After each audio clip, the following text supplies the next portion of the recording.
ప్రభునందు ప్రియమైన దేవుని బిడ్డలకు మన ప్రభు అయిన యేసు క్రీస్తు నామమున శుభములు కలుగునుగాక. ఈ యొక్క ఉదయకాల సమయమందు దేవుని యొక్క వాక్య ధ్యానం కొరకు ఎందరూ దేవుని యొక్క ఆత్మ చేత నడిపించబడుదురో అనే వాక్య భాగమును నిన్నటి దినమందు మనము ధ్యానం చేసుకున్నాము. సిలువ ధ్యానములలో భాగంగా దాని యొక్క కంటిన్యూయేషన్ లేకపోతే దాని తర్వాత వచ్చే వాక్య భాగములను మనము ధ్యానం చేయాల్సి ఉన్నది. ఎందుకనగా ఆ యొక్క సబ్జెక్టు సంపూర్తి కాలేదు.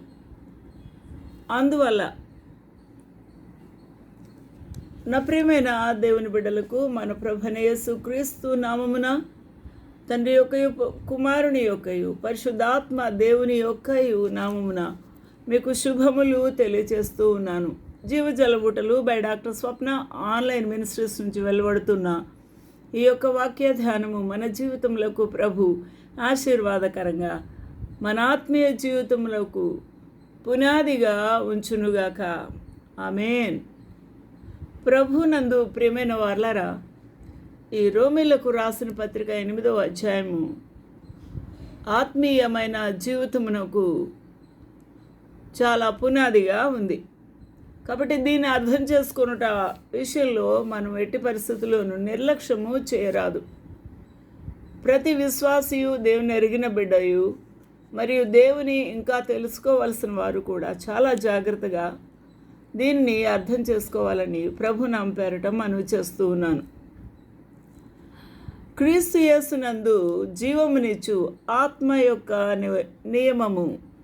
క్రీస్తు యేసు ప్రభునందు విశ్వాసముంచిన వారు ఆయన యొక్క కుమారులుగా ఆయన యొక్క నమ్మకమైన మాట లేకపోతే వాగ్దానము ద్వారా మరియు ఆయన నీతిమంతుడు కాబట్టి మనల్ని నీతిమంతులుగా చేయుటకై ఇచ్చిన ఈ వాగ్దానము మన జీవితంలో విశ్వసించుట ద్వారా జరుగుతూ ఉన్నది.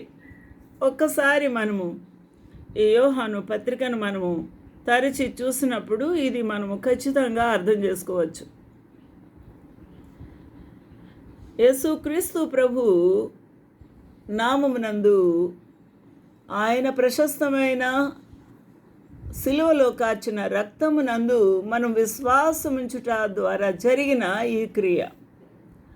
ఒక్కసారి 1 యోహాను పత్రిక 1వ అధ్యాయము 9వ వచనము చూసినప్పుడు మన పాపములను మనము ఒప్పుకొని ఎడల, ఇది బాగా మనకు అర్థమైన వాక్యమే, మనకు బాగా తెలిసిన వాక్యమే. కానీ మనం పాపములు ఒప్పుకున్నామా అనేదే ప్రశ్న. దానికి సమాధానంగా మీ అంతరాత్మతో సమాధానం చెప్పవలసిందిగా పరిశుద్ధాత్మ దేవుని యొక్క ప్రేరేపణకు మీరు విధేయత చూపించవలసినదిగా మనకు ఈ యొక్క వాక్యము ప్రేరేపించుచూ ఉన్నది. మనము పాపము లేని వారమని చెప్పుకొనిన ఎడల 8వ వచనం, మనల్ని మనం మోసపుచ్చుకుందాము, ఇంకెవరు మోసం చేయరు. మనకు ఏ మోసం అది? మన డబ్బులు పోతాయా? బ్యాంక్ బ్యాలెన్స్ లూటీ అవుతుందా? ఖాళీ అయిపోతుందా ఖాతాలు? అవా మోసం? ఏ మోసం ఇది? తిన్నగా ఆరిని అగ్నికి చేర్చే మోసము.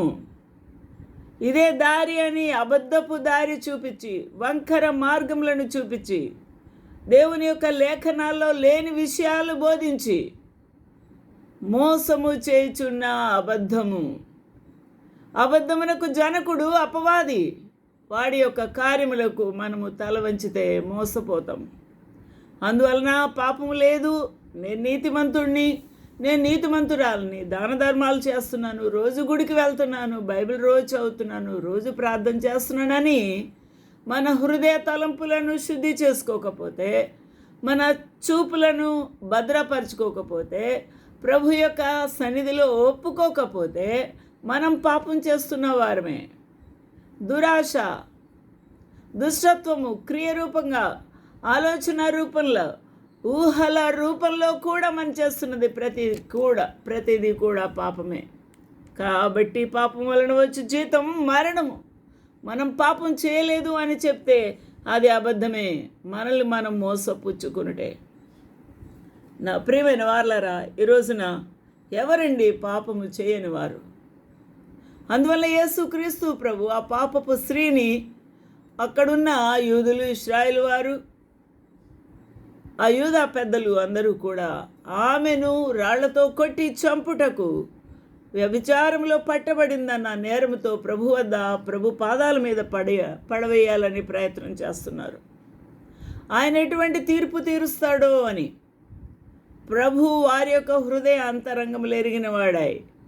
ఈ స్త్రీ గజగజ వణికిపోతుంది ప్రాణభిక్ష కొరకు, పశ్చాత్తాపంతో కన్నీరు మున్నీరైపోతుంది. నా ప్రియమైన వారలారా, అక్కడ ప్రభు హృదయ అంతరంగములను పరిశోధించు దేవుడు అయి ఉన్నాడు. అందువలన ఆయన నేల మీద కూర్చుండి వ్రాత వ్రాస్తూ ఉన్నాడు. మీలో ఎవరైనా పాపము చేయని వారుంటే ముందు రాయి విసురుమని ఆ ప్రభు అక్కడ వారికి అర్థమయ్యే భాషలో వ్రాస్తూ ఉన్నాడు. ఇక ఒక్కొక్కరు రాయి పట్టుకొని వచ్చారు, చాలా ఉద్రేకంతో వచ్చారు. ప్రభు మీద నేరారోపణ చేయుటకు కూడా కనిపెడుతూ ఉన్నారు. ఒకవేళ పాక్షికంగా ఆయన ఏమైనా న్యాయము తీరుస్తాడేమో చూద్దామని. ఈమె చచ్చిపోతే ఈడ్చి పడేయాలని చూస్తున్నాడు. మరి మగ పురుషుడు కూడా పాపం చేయలేదా? ఆయన ఎందుకు తీసుకురాలేదు? స్త్రీ ఒకతే పాపం చేసిందా? ఈమెనే ఎందుకు నిలబెట్టారు అనే ప్రశ్నలు కూడా మిగిలిపోయి ఉన్నాయి. ఈరోజు నా ఆలోచన చేద్దాము. ప్రతి వారి యొక్క ఆలోచన మురికితో నింపబడి ఉంది. అందువలన దావీదు మహారాజు చెప్పాడు 51వ సంకీర్తనలో, ఏమంటారు? నేను పాపంలోనే పుట్టి ఉన్నాను, పాపంలోనే నా తల్లి నన్ను గర్భము ధరించెను. కాబట్టి అమ్మ గర్భంలో పిండాకృతి కాకమునిపే మన నైజము ప్రభు ఎరిగి ఉన్నాడు, పాపం స్థితిని ఎరిగి ఉన్నాడు. మీలో ఎవరైనా పాపం చేయలేదని మీరు గుండె మీద చేయి వేసుకొని ఉంటే మీరు మొదట రాయి వేయమన్నాడు ప్రభు. అందరూ జారుకున్నారు నా ప్రియులరా, రాళ్ళు అక్కడే పోగుబడిపోయాయి. ప్రభు చెప్తున్నాడు ఆమెతో, అమ్మా నేనును నీకు శిక్ష విధించను. ఎంత మంచి మాట అండి. అమ్మా నేనును నీకు శిక్ష విధించను అంటే పాపం చేస్తే ఓకే అని ప్రభు చెప్పాడా? ఆమె పశ్చాత్తాపము, ఆమె పాపం ఒప్పుకుంటుంది, కన్నీరు మున్నూరు అయిపోతుంది, చావు బతుకుల అంచుల్లో గజ గజ వణికిపోతుంది, ఆమె హృదయము పిండబడుతూ ఉంది. నా ప్రియులర, రక్తపు మడుగులాగా ఆమె హృదయం అంతా కూడా కరిగిపోయింది. ప్రభు పాదాల దగ్గర పెట్టింది. నేలంతా తడిచిపోయింది. ఆమె పాదాల మీద పడి ఏడుద్దామన్న ఆయన పాదాలు తాకడానికి ఆమెకు శక్తి లేని స్థితిలో ఉంది. ప్రభు క్షమాపణ అక్కడ మనకు కనబడుతూ ఉంది. కాబట్టి ఆయన కృప చొప్పునే. అందువల్ల దావీదు అంటున్నాడు, నీ కృప ఉంటేనే నన్ను క్షమించు, నా ఎడల నువ్వు కృప చూపితేనే, నువ్వు కనికరిస్తేనే నాకు ఈ క్షమాపణ దొరుకుతుందయ్యా, లేకపోతే నాకు క్షమాపణ దొరకదు. నీ వాత్సల్యత ఎంత గొప్పదో, నువ్వెంత కరుణమూర్తివో, ఎంత దయాదాక్షిణ్య మూర్తివో, నీవెంత కరుణా సంపన్నుడవో, నా ఎడల నువ్వు ఎంత గొప్ప కార్యం చేస్తావో నేను ఎరుగుదును, నమ్ముతూ నన్ను విశ్వసిస్తూ ఉన్నాడు. కాబట్టి నేను బాగా ఎరిగిన వాడనై నీ పాదాల మీద పడి నేను వేడుకుంటూ ఉన్నాను, నన్ను కడుగు అని. నా అతిక్రమములు ఎన్నో ఉన్నాయి, వాటిని నేను లెక్క చేయలేను. తెలిసి చేసి ఉన్నాను, తెలియక కూడా చేసి ఉన్నాను, అన్ని పాపాలు ఉన్నాయి. వీటిని అన్నిటినీ నీ రక్తపు మడుగుల్లో కడిగి తుడిచివేయు ప్రభు అని ఆయన వేడుకొనుట ప్రభు హృదయాన్ని కదిలించి వేసింది. Hallelujah. Have mercy upon me O God, according to thy loving kindness, according to thy loving kindness, according to your multiple grace, I am treacherous person. I am unworthy to plead and to beg before you, but according to your grace only, according to your tender mercies only, consider my appeal. Consider, O Lord. Consider, O Lord. Multiple are my transgressions. Multiple are my transgressions. Countless they are. Cleanse me thoroughly. Hallelujah.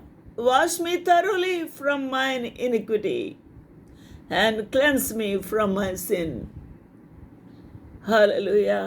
This should be your appeal before the Lord. This is a prayer of confession, realizing own sins. ఎవరి హృదయంలో దాగి ఉన్న పాపాలు, ఆలోచనలో దాగి ఉన్న పాపాలు, ఈ శరీరంతో చేసిన పాపాలు అర్థం చేసుకొని ప్రభు పాదాల దగ్గర వేడుకొనుట అనేది నిజమైన పశ్చాత్తాపం. ఏమని ప్రార్థన చేస్తున్నారు? నీకు తెలుసు ప్రభువా నేను పాపినని, నా పాపములు క్షమించు, నేనేమైనా తప్పు చేస్తే. ఇది ప్రార్థన. ఇటువంటి ప్రార్థన దేవుడు వినడు. ఇటువంటి ఉపవాస ప్రార్థన అసలే దగ్గరికి రానివాడు. నా ప్రియమైన వాళ్ళారా, చాకలి వాడు మూట కట్టుకొని గోదావరి నీళ్ళలో ఇలా ముంచి తీసుకొచ్చి మనకు అప్పగిస్తాడా? లేదు కదా. దాన్ని ఉతకాలి, సబ్బుతో రుద్దాలి, బ్రష్ చేయాలి, దానికి బ్లూ గంజి అన్నీ వేసి ఎండబెట్టాలి, చక్కగా విస్తరి చేసి అన్నీ కూడా ఆర్డర్గా పెట్టి 1 by 1 పెట్టి మూట గట్టి తీసుకొని వస్తాడు. నా ప్రభు దగ్గర మనము చేసిన ప్రతి పాపాన్ని ఒప్పుకోవాలి. నీ హృదయం పగలు కొట్టుకుంటూ ప్రభు పాదాల దగ్గర ఒప్పుకోవలసిన పశ్చాత్తాప ప్రార్థన దేవుడు కోరుకుంటాడు.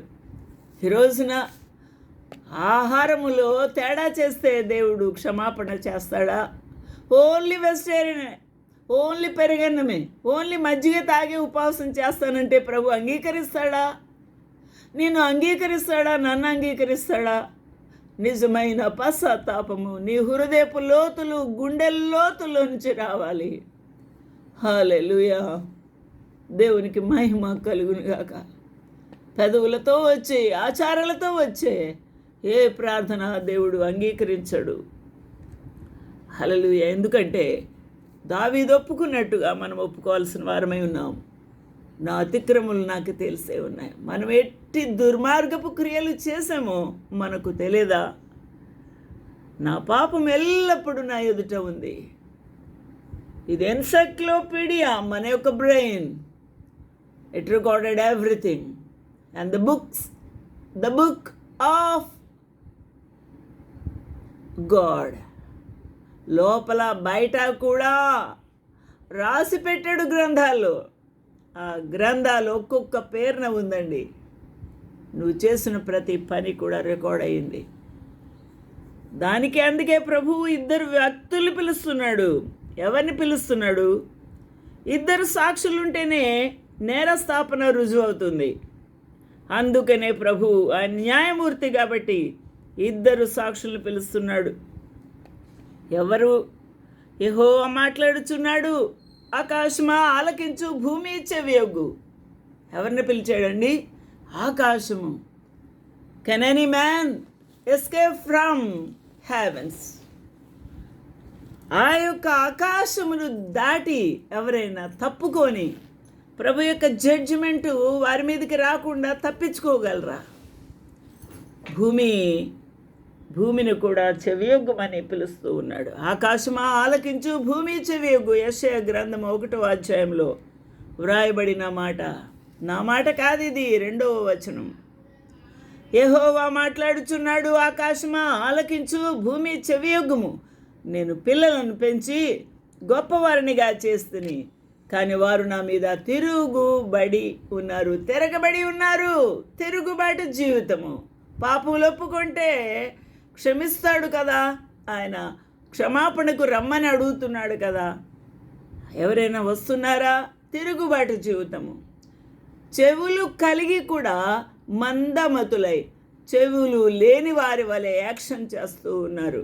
అందువలన చెవి గలవాడు వినుగాక అని ప్రకటన గ్రంథంలో ఎన్నో మార్లు అక్కడ దేవుని యొక్క వాక్యము సెలవిచ్చింది. యేసుక్రీస్తు ప్రభు బోధించుచున్నప్పుడు చెవులు గలవాడు వినుగాక అని కూడా అన్నాడు. చెవులు లేవా మనకు? చెవులు దేవుడిచ్చాడు. మనము చెవిటి వారము కాదు, కానీ దేవుని యొక్క వాక్యమును వినుటకు అలక్ష్యము చేస్తున్న వారము. నా ప్రియమైన వారలారా, దేవుని యొక్క వాక్యమును ఉన్నట్టుగా ప్రకటించుచూ ఉన్నప్పుడు భయపెట్టి వాక్యములు చెప్పకూడదండి అంటున్నారు. నేనిక్కడ లేకపోతే మీరు ఏ దైవజనులు అక్కడ దేవుని యొక్క లేఖనాలు చూపిస్తే వారికి భయం వేసింది. మరి ఆరని అగ్నికి వెళ్తే భయం ఉండదా? అగ్ని ఆరదు, పురుగు చావదు, తరగదు, గంధకాలు. ఆ తీర్పులో న్యాయమూర్తి వేలపటకి త్రోసివేయుడి అంటాడు. ఎవరి పేరు జీవగ్రంథంలో లిఖించబడలేదు వారిని అగ్నిలో త్రోసివేయమని చెప్తాడు. అప్పుడు భయం లేదా? ఆలోచన చేద్దాము. మన యొక్క యవనస్తులు రక్షించబడ్డారా?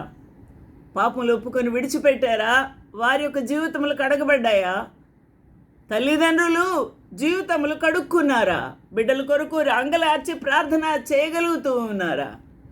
ఆలోచన చేద్దాము. నువ్వు కడగబడితేనే, నువ్వు ప్రభువుకి ఇష్టమైన బిడ్డగా నువ్వు మార్చబడితేనే వారి కొరకు కన్నీరు కారుస్తావు. నీ కుటుంబం రక్షణలోకి వస్తుంది. ఆరని అగ్ని తీర్పులోంచి మనము తప్పించబడతాము. ఈరోజున ఆలోచన చేద్దాము. అందువలన ప్రభువు ఏమంటున్నాడు? ఏమని పిలుస్తున్నాడు? ఆయన ఇశ్రాయేలు వారిని తన స్వాస్థ్యంగాను పరిశుద్ధ జనాంగంగాను దేవుని సొత్తైన ప్రజలుగా చేసుకున్నాడు.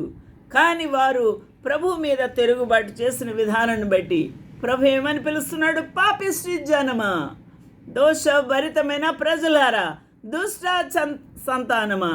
ఎటువంటి సంతానం పుట్టారండి? ఇశ్రాయేలు వారు దేవుని యొక్క బిడ్డల్ని వివాహం చేసుకొని పరిశుద్ధ జనాంగమును ప్రొడ్యూస్ చేయాలి. పరిశుద్ధ జనాంగము లేవీలుగా ఉండాలి, యాజకులుగా ఉండాలి. దేవుని యొక్క కార్యములకు దేవుడు వారిని సాధనాలుగా వాడుకుంటాడు. కానీ మిశ్రిత జనాంగమును వారు కోరుకున్నారు. అనగా ప్రభుని ఎరగని వారిని వారు ఆ యొక్క బిడ్డలకు ఇచ్చి వివాహాలు చేశారు. అందువల్ల వారు విగ్రహారాధకులుగా మారిపోయారు. వారి యొక్క అలవాట్లు తీసుకుని వచ్చారు, వారి యొక్క ఆచారములు తీసుకుని వచ్చారు. వారిది తప్పులేదు, ఆ స్త్రీలది. ఎందుకనగా వారు పుట్టి పెరిగి ఎదిగిన స్థితినే ఇక్కడ ఈ అత్తవారింట్లో లేకపోతే భర్త దగ్గర, ఆ రాజుల దగ్గర వారు ఏం చేస్తున్నారు? వారి ఇంట్లో కూడా అదే కార్యక్రమం కొనసాగుతూ ఉంది. ఈరోజున ఆలోచన చేద్దాం. తల్లిదండ్రులమైన మనము బాధ్యత వహించుచూ ఉన్నామా? ఆలోచన చేద్దాము. కాబట్టి నిత్యము తిరుగుబాటు చేస్తున్నారు. మీరు నిత్యము తిరుగుబాటు చేస్తూ ఇంకెందుకు కొట్టబడతారు అని ప్రభు అడుగుతూ ఉన్నాడు. అరకాలు మొదలుకొని నన్నెత్తు వరకు స్వస్థత కొంచెమైనా లేదు. ఎక్కడ చూసినా గాయములు, పచ్చిపుండ్లు, అవి పిండబడలేదు. A carbuncle or a abscess should be opened and cleared the pus which was embedded in his side. Microorganisms, bacteria అన్నీ ఉంటాయి అక్కడ. అదంతా ఇవాక్యువేట్ చేయాలి. అప్పుడు మాత్రమే దానికి ఆయింట్మెంట్ అన్నీ పూసి యాంటీబయాటిక్స్ పెట్టాలి. డాక్టర్ చేసే పని అది. కట్టే పద్ధతి అది. పైన కట్టేస్తే అవ్వదండి, అది కట్ చేయాలి ఇన్సెషన్ పెట్టి. ఆ యొక్క గాయము ద్వారా ఆ చీము, నెత్తురు, ఇన్ఫెక్షన్ అంతా తీసివేయాలి. ఈ రోజున నువ్వు గాయపరచబడాలి. అనగా నీ హృదయం నొచ్చుకొని గుచ్చుకొని, అవును నేను నిజంగా పాపినే ప్రభు అని ప్రభు సన్నిధిలో నువ్వు మోకాళ్ళు వేసి సరి చేసుకోవాలి. నీ పాపలు క్షమించబడే వరకు నువ్వు ప్రభు సన్నిధి నుంచి, పాదాల నుంచి పట్టుకొని విడవకూడదు. నువ్వు సంపూర్ణంగా కడగబడిన స్థితిలోకి రావాలి. అది నీ బాధ్యత. అప్పుడు నీ కుటుంబం కొరకు గోజాడుకుంటావు. అప్పుడు నీ కుటుంబము రక్షణలోకి వస్తుంది. ఈ రోజున ఆలోచన చేద్దాం. అందువలన మీ దేశం పాడైపోయింది అంటున్నాడు. మీ పట్టణాలు అగ్ని చేత కాలిపోయి, ఇప్పుడు ఇశ్రాయేలు దేశము అంతా కూడా అగ్ని చేత కాలుతూ ఉంది. చుట్టూ ఉన్న ఆయా దేశాల మీద పడుతూ ఉన్నారు, వారు కూడా కాలుతూ ఉన్నారు. కారణం ఏమిటి? మీ ఎదుటే అన్యులు మీ భూమిని తినివేయచూ ఉన్నారు. పాడి పంటలు కల ఇశ్రాయేలు దేశము, పాలు తేనెలు ప్రవహించు దేశము ఏమైపోయింది? వీరి పంటలు వారు తింటూ ఉన్నారు, అన్యులు తింటూ ఉన్నారు. నాశనము సంభవించింది. దేనివలన? ఎందువలన? Your country is desolate, your cities are burned with fire, your land and strangers devour it in your presence. మీ కళ్ళెదురుగుండానే మీ పంటలను, మీ బిడ్డలను, మీ భార్యలను అన్నిటినీ ఎత్తుకొని తినివేస్తూ ఉన్నారు. In your presence, and it is desolate as overthrown by strangers. అన్యులు ఆక్యుపై చేస్తూ ఉన్నారు. కాబట్టి ద్రాక్ష తోటలు ఏమైపోయి, దోసపాదులు ఏమైపోయి, ఇవన్నీ కూడా పాడైపోయి సియోను కుమార్తెలంతా కూడా విడవబడింది, ఏకాకి అయిపోయింది. దాని సుందరమంతా కూడా ఏమైపోయింది? నాశనం అయిపోయింది. ఎత్తైన మెడతో, అందమైన ముఖముతో, ఎన్నో ఆ యొక్క జ్యువెలరీతో, వస్తువులతో, బంగారముతో, గర్వముతో, అహంకారంతో ఉండింది సియోను కుమార్తె, అనగా ఇశ్రాయేలు దేశము. ఇశ్రాయేల్లో ఉన్న ప్రజలు ఎంతో గర్విష్ఠులుగా ఉన్నప్పుడు దేవుడు బుద్ధి చెబుతూ ఉన్నాడు. The daughter of Zion is left as a cottage in a vineyard. ఒక గుడిసె పంట అయిపోయిన తర్వాత, పంట కోసివేసిన తర్వాత, ఆ ద్రాక్ష తోటలో ఉన్న పండ్లన్నీ కూడా అయిపోయిన తర్వాత ఆ యజమాని దాన్ని ఏం చేస్తాడు? విడిచిపెట్టేస్తాడు. ఇశ్రాయేలు దేశమును కూడా ప్రభువు, ఫలభరితమైన దేశము, పాలు తేనెలు ప్రవహించు దేశము, ఎంతో సస్యశ్యామలమైన దేశమును ప్రభువు విడిచిపెట్టేశాడు, ఒక గుడిసె వలె. అందువలన సియోను కుమార్తె విడువబడి ఉన్నది. As a lodge in a garden of cucumbers as besieged city. ఇప్పుడు విడువబడిన సిటీగా, అనగా యెరూషలేముగా మారింది. ఆలోచన చేద్దాం.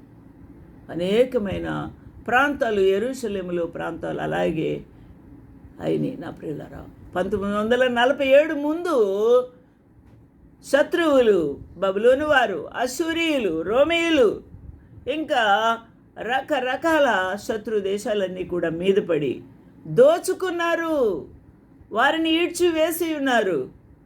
ఆ అపవిత్రమైన యెరూషలేముగా మార్చిన యాజకుల వలన, రాజుల వలన దేవుని యొక్క ప్రెజెన్స్, దేవుని యొక్క సన్నిధి యెరూషలేములో ఉండకుండా వెళ్ళిపోయింది. అందుకనే కాల్చుటకు శత్రువుకు అధికారం ఇచ్చాడు దేవుడు. ఈరోజున ఆలోచన చేద్దాము. సొదొమ న్యాయాధిపతులారా, యెహోవా మాట ఆలకించుడి అని వారికి కూడా పిలుస్తూ ఉన్నాడు. అందువలన మీరు బలులు తీసుకుని వస్తారా? దహన బలులకు పొట్టేళ్లను, బాగుగా మేపిన దూడలు, కొవ్వు పట్టిన దూడలు నాకు బలి అర్పించుటకు వచ్చారా? వెక్కసమైంది నాకు, మిమ్మల్ని చూచుటకు అసహ్యంగా ఉంది. మీ విస్తారమైన మీ బలులు నాకేలా? దహన బలులు, పొట్టేళ్లును, బాగుగా మేపిన దూడల కొవ్వు నాకు వెక్కసమాయను. కోడెల రక్తమందైనను, గొర్రెపిల్లల రక్తమందైనను, మేకపోతుల రక్తమందైనను నాకు ఇష్టము లేదు. To what purpose is the multitude of your sacrifices unto me, said the Lord? I am full of the burnt offerings of rams. నాకున్నాయి, గొర్రెలున్నాయి, and the fat of fat beasts, and I delight not in the blood of bullocks, or of the lambs, or of the goats. మీరు తీసుకువచ్చిన ఏ బలి, పశువుల బలిని నేను కోరను, ఇష్టపడను. నా సన్నిధిని అవన్నీ తీసుకొని వచ్చి ఎందుకు వస్తున్నారు? 12వ వచనము, నా సన్నిధిని కనబడవలనని మీరు వచ్చుచూ ఉన్నారే, నా ఆవరణములు తొక్కుటకు మిమ్మను రమ్మన్నవాడు ఎవడు? జ్ఞాపకం చేసుకుందండి. ఇటువంటి అపవిత్రమైన ప్రెజెన్స్తో దేవుని సన్నిధికి వెళ్ళుట దేవుని ఉగ్రతకు కారకులు అవుతూ ఉన్నారు. సరి చేసుకొని, హృదయాన్ని కడుక్కొని, పాపములు ఒప్పుకొని, జీవితాలు మార్చుకొని దేవుని యొక్క సన్నిధికి రావాలని ప్రభు యొక్క పిలుపు. మీ నైవేద్యం వ్యర్థము, మీ ఉపవాసాలు అసహ్యం పుట్టించు ధూపార్పణమున్న దానిని తేకుడి. వ్యర్థము చెప్తున్నాడు 13వ వచనము. అమావాస్య, విశ్రాంతి దినములు, సమాజ కూట ప్రకటన జరుగుతూ ఉన్నాయి. పాపులు గుంపు కూడిన ఉత్సవ సమాజమును నేను ఓచాజాలను భద్రము సుమి. దేవుని సన్నిధిలో గజగజ వణుకుతూ పాపులు ఒప్పుకొని సరి చేసుకుంటేనే ఆ ప్రభు ఇష్టపడతాడు. అందువలన విరిగిన మనసే దేవునికి ఇష్టమైన బలులు. దేవా, విరిగి నలిగిన మనస్సు నువ్వు అలక్ష్యము చేయవు అని ఆ దావీదు మహారాజు అంటున్నాడు. మీరు చేతులు ఇప్పుడైనా కడుక్కోండి. మీరు చేతులు చాపునప్పుడు నేను చూడక నా కన్నులు కప్పుకుంటాను. మీరు గనుక ఈ రక్తముతో నిండిన మీ చేతులతో జోడించి ప్రార్థిస్తే నేను వినను, చూడను. 15వ వచనం చూద్దాం. మీరు మీ చేతులు చాపునప్పుడు మిమ్మును చూడక నా కన్నులు కప్పుకుందను. ఎందుకండి ప్రభు కన్నులు కప్పుకుంటున్నాడు? మన యొక్క అపవిత్రమైన జీవితం అంతా కూడా చేతులతో ఉంది. ఈ చేతులతో రాస్తాము దొంగ లెక్కలు, ఈ చేతులతోనే రాస్తాం బ్రైబ్స్, ఈ చేతులతోనే రాస్తాము అన్యాయపు తీర్పులు, ఈ చేతులతోనే రాస్తాము అనేకమైన లవ్ లెటర్సు. పెళ్ళైన వాళ్ళు కూడా పెళ్ళి కాని వారితో, పెళ్ళి కాకముందు వ్యవహారాలు, రకరకాల పాపాలు జరుగుతూనే ఉన్నాయి. రోజున ఈ చేతులతో చేసిన ప్రతి పాపము దేవుడు లెక్క అడుగుతూ ఉన్నాడు. మీరు మీ చేతులు చాపినప్పుడు మిమ్మల్ని చూడక నా కన్నులు కప్పుకుందును. మీరు బాగుగా ప్రార్థన చేసిన నేను వినను. మీ చేతులతో రక్తముతో నిండి ఉన్నాయి. ఎంతమందినో మర్డర్ చేసిన జీవితాలు, ఎంతమందినో అనగా వాడు చస్తే బాగుండు అని కోరుకోవడమే మర్డరు.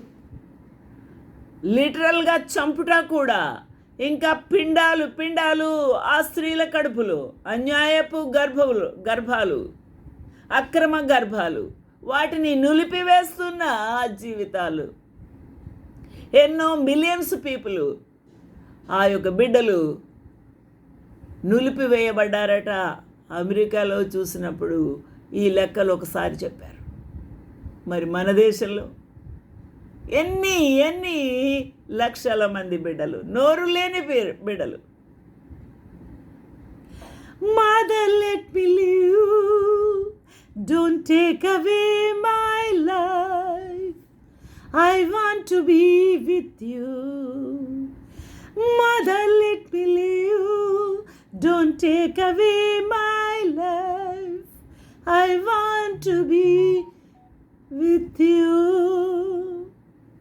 వేదన మొర్ర పెట్టుకుంటుంది అమ్మ గర్భంలో ఉన్న ఆ యొక్క పిండము. నా ప్రియులరా, అమ్మా నీ ముఖం నేను చూస్తాను, నీ ఒడిలో కూర్చుంటాను, నన్ను బతకనీయమ్మా అని. ఏమైంది? దయ లేదు, కనికరం లేదు. నా ప్రియులరా, నేను మొన్న ఇలాగా నేను సెల్ ఫోన్ చూడగానే నా ఒక అడ్వర్టైజ్మెంట్ వచ్చింది, భయంకరమైంది. అందమైన బిడ్డను చాలా పెద్ద ఓషన్లో ఇలా వాటర్ ఫాల్స్ రన్ అవుతూ ఉంటే అక్కడ ఆ బిడ్డను తోసివేసేసింది. ఆ బిడ్డ చాలా ఏడుస్తూ ఉంది, కేకలు పెడతా ఉంది. ఒక పెద్ద టార్టాయిస్ దేవుడు ఏర్పాటు చేశాడు. That is the provision of the lord. ఆ బిడ్డ యొక్క ప్రాణాన్ని కాపాడుటకు ప్రభుకి ఇష్టమైంది. ఓ టార్టాయిస్ ఈదుకుంటూ వచ్చి ఆ యొక్క రాళ్ల మధ్యలో, ఆ యొక్క సముద్రపు ఆ ఒడ్డుల్లో రాళ్ళు ఉంటాయి, అక్కడ ఉంటాయి తాబేళ్ళు. చక్కగా ఎక్కించుకొని ఒడ్డుకు తీసుకొని వెళ్ళి చక్కగా అక్కడ వదిలివేసి దాంతో ఆడుకుంటుంది. ఆ బిడ్డ కూడా ఆడుకుంటుంది. తనకి ఏం జరిగింది ఏం తెలుసు. ఈరోజున ఆలోచన చేద్దాం. అయినా ఎంతోమంది బిడ్డల్ని ప్రభు కాపాడుతూ ఉన్నాడు. పెంట కుప్పల్లో వేస్తారు, డ్రైనేజీలో వేస్తారు. ఎంతోమంది బిడ్డలు. ఈ పరిస్థితులు మనము గమనించాలి. తల్లిదండ్రులు, పెద్దలు, మన సమాజము ఏ దారిన పోతుంది, ఏ దారిన వెళ్తుంది, దానికి రెమెడీ లేదా, దానికి పశ్చాత్తాపం లేదా, ప్రభు వద్దకు తిరిగి రావద్దా, సరి చేసుకోవద్దా? ప్రభు ఏమన్నాడు, రండి మన వివాదం తీర్చుకుందాము, మీ చేతులు రక్తం వలె కెంపు వలె ఉన్నా కూడా నేను హిమము వలె తెల్లగా చేస్తాను అంటున్నాడు. అది నిజమైన పశ్చాత్తాపం. అటువంటి పశ్చాత్తాపం కలిగిన వారిని ఆయన నిత్య జీవము ఇస్తాడు అన్నాడు. మన పాపములను మనం ఒప్పుకుంటే ఆయన నమ్మదగిన వాడు, ఆయన మాట ఇచ్చినవాడు, వాగ్దానము గొప్పది. అందువలన ఆయన మన పాపములన్నీ క్షమిస్తాడు, వాటిని తెల్లగా ఉతుకుతాడు. ఆయన ప్రశస్తమైన రక్తము నీ ప్రతి మూటగట్టిన పాపం అంతటినీ కూడా కడిగి రుద్ది శుద్ధి చేసి హిమము వలె తెల్లగా చేసే దేవుడు. హల్లెలూయా, దేవునికి మహిమ కలుగును గాక. ఇటువంటి పశ్చాత్తాపం నీ జీవితంలో, నా జీవితంలో కావాలి. ఇటువంటి ప్రార్థన నీ జీవితంలో, నా జీవితంలో కావాలి. ప్రభు పాదాలు కడగాలి, ఒప్పుకొని విడిచిపెట్టాలి. అప్పుడు ప్రభు నీకు నిత్య జీవం ఇస్తాడు. నా మాట విని నన్ను పంపిన వాని అందు విశ్వాసం ఉంచువాడు నిత్య జీవము గలవాడు. వాడు తీర్పులోనికి రాడు, వాడు మరణములో నుండి, అంటే ఆరనే అగ్నిలో నుండి ఆయన నిత్య జీవములోనికి దాటి ఉన్నాడని మీతో నిశ్చయముగా చెప్పుచూ ఉన్నాను. ఇది దేవుని యొక్క గొప్ప వాగ్దానము. ఎవరికి? పశ్చాత్తాపము కలిగిన వారికి, ప్రభు పాదాల దగ్గర పాపములు ఒప్పుకొని విడిచిపెట్టిన వారికి దేవుడు నిత్య జీవము ఇస్తూ ఉన్నాడు. అట్టివారిని ప్రభు నడిపిస్తాడు. రోమిలకు వ్రాసిన పత్రిక 8వ అధ్యాయం 14వ వచనము. ఎందరూ ఆయనను అంగీకరిస్తారు. ఏమనుందండి? ఎందరూ ఆయనను అంగీకరిస్తారు. నిజంగా నువ్వు దేవుని అంగీకరించి ఉన్నావా? నిజమైన పశ్చాత్తాపం నీ జీవితంలో కలిగిందా? అలాగైతే ప్రభు నిన్ను నిత్య జీవంలోనికి నడిపిస్తాడు. అందువల్ల 14వ వచనంలో ఏమని వ్రాయబడి ఉంది? దేవుని ఆత్మ చేత, అనగా పరిశుద్ధాత్మ దేవుడు. ఆత్మ అంటే శక్తి ఒకటే కాదండి, పరిశుద్ధాత్మ దేవునిలో ఉన్న శక్తి. నా ప్రియమైన వాళ్ళరా, సరిగ్గా దేవుని యొక్క వాక్యమును అర్థం చేసుకున్నాము. దేవుని ఆత్మ చేత ఎందరూ నడిపించబడుదురో వారందరూ దేవుని కుమారులు అయి ఉందురు. వారికి అప్పుడు కుమారత్వం దొరుకుతుంది. పాపములను ఒప్పింపచేసి ఆయన మనల్ని తీర్పును కూడా ఒప్పింపచేసిన తర్వాత మనల్ని ఆయన ప్రభు అయిన యేసు రక్తం మనల్ని కడిగిన తర్వాత పరిశుద్ధాత్మ దేవుడు మనలోకి వచ్చి ఆయన నివాసం చేస్తూ ఏం చేస్తాడు? నిత్య జీవములోనికి నడిపిస్తాడు. హల్లెలూయా, దేవునికి మహిమ కలుగును గాక. అందువలన మనకి ఇక భయం ఉండదు. ఏ భయం లేదు? తీర్పు భయం లేదు. ఇక మనకి ఏ భయం లేదు. మరణము అనగా ఆరని అగ్ని అనే భయము ఉండదు. మరలా దాస్యమునకు లోబడు ఆత్మ ఇక మనకు ఉండదు. మరలా భయపడుటకు మీరు దాస్యపు ఆత్మను పొందలేదు. పరిశుద్ధాత్మ దేవుడు ఏమిచ్చి ఉన్నాడు? దత్తపుత్రాత్మగా యేసుక్రీస్తు ప్రభు తండ్రి అయిన దేవుడు, పరిశుద్ధాత్మ దేవుడు మనకేం చేస్తున్నారు? దత్తపుత్రాత్మ అనుగ్రహించి ఉన్నాడు. దత్తపుత్రాత్మను పొందితిరి. ఎందరూ ఆయన అంగీకరించారు అంటే దత్తపుత్రాత్మను పొందుట. హల్లెలూయా. ఆ ఆత్మ కలిగిన వారమై మనము అబ్బా తండ్రి అని మొర్రపెట్టుచూ ఉన్నాము. ఆ ఆత్మదేవుడు, పరిశుద్ధాత్మ దేవుడు మనలో ఉండి మనతో కూడా మూలుగుతూ ప్రార్థన చేస్తాడు. హల్లెలూయా. అప్పుడు మనల్ని ఆయన పిల్లలుగా చేసుకుంటాడు. హల్లెలూయా, హల్లెలూయా. ఈ వాగ్దానాలు గొప్పవి. మరి ఒకసారి దాని గురించి ధ్యానం చేయడానికి ప్రభు సహాయం చేస్తాడు. ప్రార్థన చేద్దాం. మహాపరిశుద్ధుడా నన్ను క్షమించుమని అడుగుదాం. మహాపరిశుద్ధుడా నేను పాపినయ్యా, నన్ను క్షమించు. నీ ప్రశస్తమైన రక్తముతో నన్ను కడిగయ్యా. శుద్ధి చేయి ప్రభువా. హిమము కంటే తెల్లగా చేయి ఊదుకు ప్రభువా. నేను పాపినయ్యా, నేను పాపిని, నీ పదాలు పట్టుకుంటున్నానయ్యా అని అడుగుదామండి. యేసయ్యా నాతో పాటు ఒక్క నిమిషం ప్రార్థన చేయండి. యేసయ్యా నన్ను క్షమించండి, నా పాపములు క్షమించండి, ఒప్పుకుంటున్నాను. నీ ప్రశస్తమైన రక్తంతో నన్ను కడగండి. నన్ను కుమార్తెగా కుమారుడిగా చేసుకోండి.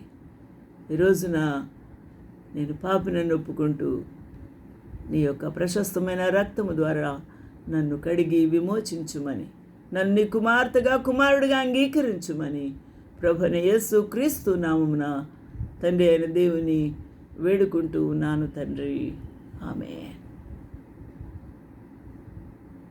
పరిశుద్ధుడానికి వందనాలు. నీ బిడ్డలు ప్రార్థన చేసి ఉన్నారు. ఎంతమంది అయితే నాయన మనసులో మూలుగుతూ నీ పాదాలు పట్టుకున్నారు, క్షమించుమని అడిగి ఉన్నారు. వారిని క్షమించమని అడుగుచున్నాను. వారిని బిడ్డలుగా అంగీకరించమని అడుగుచున్నాను.